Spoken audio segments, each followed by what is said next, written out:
सपने सजाना आसान नहीं, सपने सजाना आसान नहीं, उन्हें सच बनाना पड़ता है, सच बनाना पड़ता है।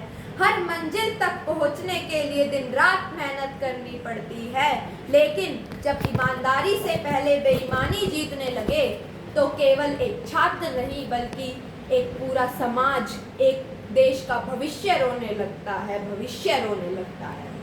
आज मैं आप सभी के सामने एक ऐसे विषय पर अपने विचार रखने आई हूँ जिन्हें सुनकर शायद हर विद्यार्थी का दिल भर आए। नीट पेपर लीक, विद्यार्थियों के सपनों पर चोट। कहते हैं कि एक सपना पूरा करने के लिए कई दिनों की, कई रातों की नींद कुर्बान करनी पड़ती है।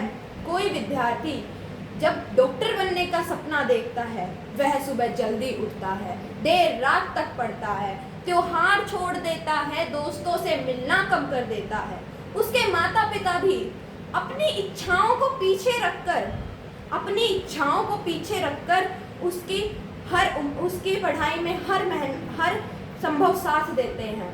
लेकिन एक बार जरा सोचिए, परीक्षा से पहले अगर पेपर लीक हो जाए तो उस विद्यार्थी के दिल पर क्या बीतती होगी। उसकी किताबों में बिताई गई हर रात, उसकी हर मेहनत, उसकी हर उम्मीद जैसे एक पल में बिखर जाती है। उसकी आंखों में सिर्फ एक सवाल होता है, क्या मेरी ईमानदारी की यहाँ कोई कीमत नहीं। पेपर लीक केवल कुछ पन्नों का बाहर आ जाना नहीं, यह लाखों विद्यार्थियों के सपनों पर चोट है।